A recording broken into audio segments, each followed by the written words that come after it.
looking towards the very end of ISIS. Right down there. This is the Hot Zone. Engaging with the news in a whole new way. International war correspondent Chuck Holton brings insight into areas of crisis and lets you help those affected.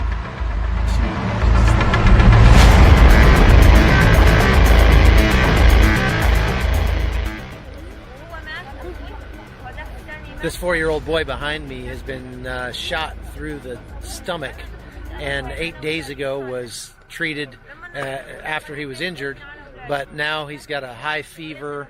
His belly is really distended and swelling, and he needs to have that drained. It's obvious that he has some major infection in there. The problem is that nobody wants to take him to the hospital. The local soldiers are not able to. They don't have the authorization to do that. The American troops don't have authorization to do it. We have offered to do it, but they don't want us to go without sending some of their guys with us. So we've been just negotiating, trying to get somebody to save this poor little boy's life.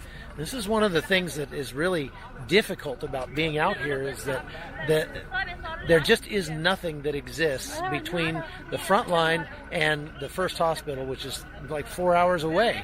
So we're praying, and we're asking the local commanders to just have some humanity and make the decision to send their guys with this little boy to the hospital to save his life. I'm Chuck Holton, and I'm still in southern Syria as we're kind of watching over and waiting for the final word that ISIS has been completely defeated. They're down to just a postage stamp size area called Baghuz over here, about 2 kilometers from where I'm standing. And the problem is that there are still, they say, 10 to 20,000 civilians in there. I was talking to a guy just a minute ago, and he said probably half the people in there are Daesh or ISIS, and the other half are just regular people. And some of those regular people are here behind me. Some of them, without a doubt, are ISIS sympathizers. And we have moved closer to the front lines since yesterday, and are here now treating people for really ghastly wounds. I mean, the stuff that I've seen today is stuff like I haven't seen in a long time as far as injuries go. We've also been listening to the sound of aircraft overhead and hearing the bombs going off in Baghuz as they're dropping ordnance over there to try to flush out the remainder of the bad guys. But like I say, unfortunately, a lot of the just regular people, women and children, are being affected by that, and we're seeing some pretty horrific injuries. So what we did today was kind of a miracle, I have to say, because we didn't think we would be able to get this close down here to the front lines. We have been told earlier today that we were going to have to pull out and go very far back to a large refugee camp where they're taking these refugees after they are processed here. We didn't really want to do that because Dave Eubank's group, the Free Burma Rangers, is really perfectly suited for working in a place like where I'm standing, where there are no other NGOs, because they can't get here, or they don't have the ability to get this close to the front line or work this close to the front line for whatever reason. We've been told by some other NGOs that if we did get in here, that they would provide us with medical supplies and things like that, because they can't get in here. So, however, there's been some real friction, I guess I would say, between the U.S. troops on the ground here and our little band of gypsies. Tell me what you're doing. We're transporting the critical kid to the hospital, and SDF's helping us out here, so it's a really good day. Have a good one. Go, take care. So, media pressure. The journalists got wind of the fact that these guys didn't want to take these kids to the hospital, and that little bit of pressure from the media made them rethink their position. And that's fantastic. So we got the little kid, his mother, who's 9 months pregnant, and his other two brothers, one of which is in a wheelchair, and they're all on their way to the hospital right now. So not only might we just have saved that little boy's life, but maybe the little baby inside the mother, because she's already said she's ready to deliver. So off we go. And I'm not really sure what's causing that, to tell you the truth. If it's just the same kind of institutional timidity that we've seen so much of during the Obama administration in Afghanistan, Iraq, wherever. It seemed like when I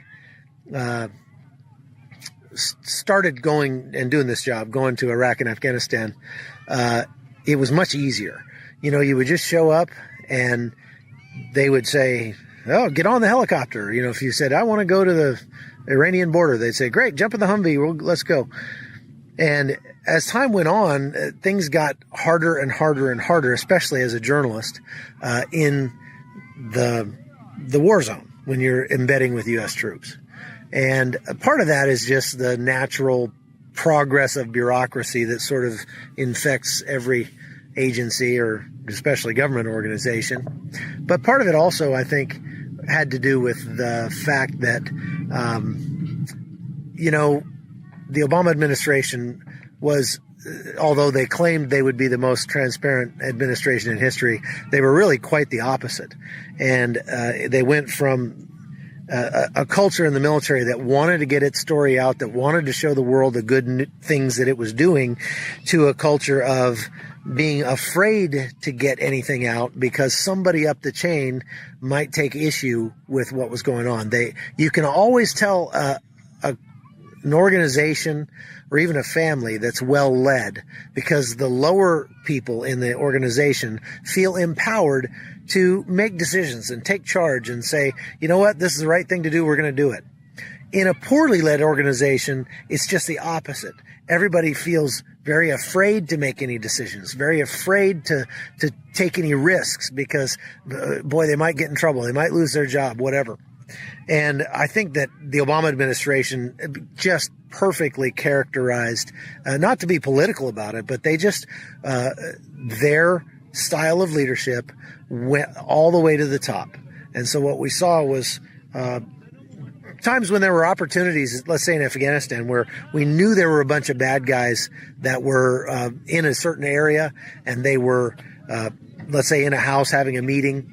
And so we had guys that wanted to go do a mission and take those guys out, and they had to get permission from higher. And then that higher couldn't, they were afraid to make the decision. And so they went one level higher still, and those guys didn't want to make the call, so they would go higher, and it would just keep going up the chain until somebody said, "Why are you about?" Like, "No, I don't." And so at that point, I remember one time talking to a guy from the DEA that was over there in Afghanistan, and he said, "I feel like we're a bunch of meat eaters that have been fed cabbage for the last 8 months since we've been over here." And that's, like I say, the sure sign of a poorly led organization. Your action guys, your guys who are laying it on the line, ought to feel like they have 100% backing by the people behind them, and that they should feel empowered to make decisions, to do the right thing. And you know what? If you make a mistake, we'll call it a mistake and we'll move on.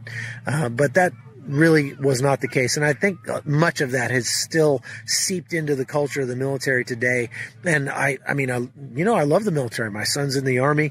I was in the military. I recommend it to a lot of people, but I just have to be honest and say that I see so much institutional timidity among the military today. It's almost like they're too afraid to take any risks. They're too afraid to put anybody in danger, or put them any place where they might actually get hurt. And that's really unfortunate, in my opinion. So we're hearing machine gun fire over in Hajin. I can hear it. You might be able to hear it on the camera too. Hajin is over this direction, and that's where kind of that was the larger town where ISIS still had a stronghold, and that was a fairly sizable area. But it's been moving south down the river Euphrates here toward the Iraqi border, and I'm only standing maybe 3 kilometers from the Iraqi border right now. As a matter of fact, I can see it from where I'm standing. And Hajin gave way to Susa and now Baghuz. Baghuz is a very small town, and that's where we're seeing the casualties that we're receiving today come from. Part of the problem here is that it's a very compact battle space, and there's a lot of players involved here.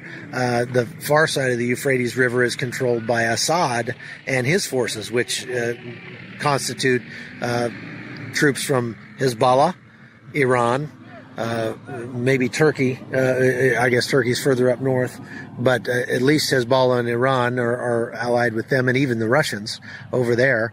On this side of the river Euphrates, you have the Americans and the SDF forces that are made up mostly of Yazidis. They are squeezing ISIS into an ever smaller area, and they're doing it by really flattening a lot of the houses around there. But like I say, unfortunately, there's still a lot of civilians left there. The ones that we've asked today, like how did you get out? Some of them say they had to pay ISIS to let them leave, or pay someone to help them get out of there. And others say that ISIS just told them, if you want to leave, leave. But as we've seen over the last few days, sometimes ISIS gets vindictive and starts shooting at the vehicles that are trying to escape. And we've received several truckloads of people who have been just really gravely injured. So that's where we are today. It is looking like I've got maybe 1 day left here before I have to leave, and there's some more fighting. Now the guns that I'm hearing over there are not small arms. They are, without a doubt, maybe a Dishka or ZSU or something like that. Probably, all the weapons being used out here by ISIS are pretty much Russian in origin. But that's normal here. I mean, some of our people have Russian weapons as well. They used to have tanks and American-made weapons, but they've pretty much either used those up or lost them at this point. We are being told that they're digging tunnels in that area around Baghuz, and that they have they've gone into hiding, many of them. So I guess we'll see what becomes of this. But as I said before, ISIS is more than just a bunch of fighters that are over here in Syria. ISIS is an idea. ISIS is, this is kind of a profane version of what Israel did after World War II. They wanted a place for Jews to come and live in peace and to be able to practice their religion the way they see fit. This is sort of the evil twin of that idea, where Salafist Muslims who are hold to a very strict interpretation of Sharia law are looking for a place to come and call their own and create a caliphate, which plays into their apocalyptic theology, their theology of the end times. Well, I can tell you one thing, that's not going to happen today in southern Syria, because they are getting kicked out. That's all there is to it. So let's hope that comes sooner rather than later. And my prayer is that God will allow these civilians that are in there to escape with their lives, and that not too many more of them will have to endure the incredible, gruesome injuries that we've been seeing today. So God bless you, and thanks for watching. I hope you'll like and share this podcast with your friends. It means a lot, and it'll help us grow, and help me go tell more stories like this. So this is Chuck Holton. Thanks for being a part of the Hot Zone. The Hot Zone is produced by Amy Holton and Livefire Media. Copyright 2019.